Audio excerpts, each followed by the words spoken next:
How about estimates? In this video, we will be talking about the company Repsol S.A. Some of you may not know, but this is an energy and petrochemical multinational of Spanish origin with headquarters in Madrid, which was founded in October 1987.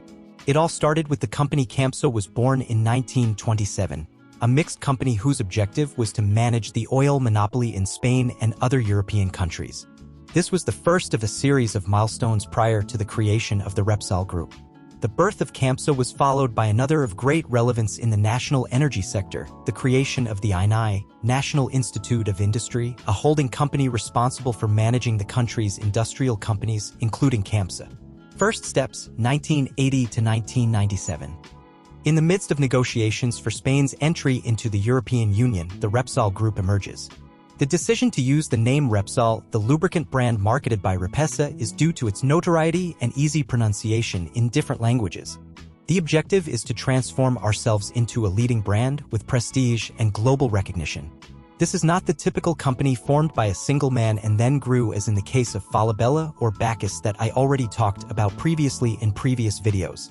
Rather, let's say that its origin was made up of the grouping of a series of companies previously belonging to the National Hydrocarbons Institute, INH. Birth of the Repsol Group. In 1987, the INH, National Hydrocarbons Institute, created Repsol S.A. as a consequence of the reorganization of the Spanish energy sector. The company is organized into 5 subsidiaries through which it carries out its main activities, with activities in the exploration, production, transportation, and refining of oil and gas. In short, it was created by a group of businessmen to further expand the business.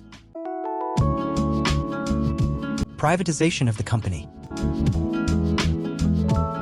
In 1989, the first step towards privatization was taken, which would last 8 years. It was the signing of a contract between the INH, Repsol, and BBV. This process would not be completed until April 1997, which culminated in a final public offer.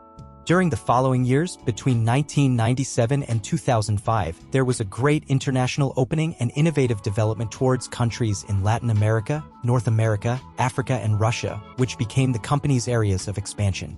At this stage, different areas of activity are strengthened, especially the upstream business. For those who do not know what upstream is, in the oil industry, this term covers the entire process from the geological evaluation of oil reserves to the channeling of raw materials to the surface, that is, extraction and delivery, final and refined and purified form. During this period, different areas of activity are strengthened, especially the upstream business. The definitive opening to the international market came with the acquisition of the Argentine oil company YPF in 1999. From this synergy emerged a company with global reach and a stronger strategic positioning. The last largest acquisition that Repsol made was Talisman Energy, and in this way a new stage of growth and value generation is generated. The presentation of the strategic plan that took place between 2016 and 2020 provides a commercial offer of electricity and natural gas, and the commitment to be a zero net pollution emissions company in 2050 are the milestones that have marked this latest stage of growth. Today, Repsol also produces, distributes, and markets petroleum derivatives, petrochemical products, and liquefied gas, and sells natural gas. Since 2018, it has also sold gas and electricity in the Spanish retail market. In the 2020 Forbes Global 2000 list, Repsol was classified as the 645th largest public limited company in the world. On the other hand, not everything is rosy in this company, since in 2020 it was the company that emitted the most equivalent tons of CO2 in all of Spain. Repsol is responsible for 0.33% of industrial greenhouse gas emissions worldwide between 1988 and 2015 and, therefore, one of the largest contributors to climate change that entails substantial risks for health, the environment, livelihoods, food security, water supply, human security, and economic growth increase. Thus, there were different problems that not only occurred in European countries. An example of this was the oil spill that occurred in Peru, where even the Peruvian judiciary declared the request to seize a ship after a spill justified.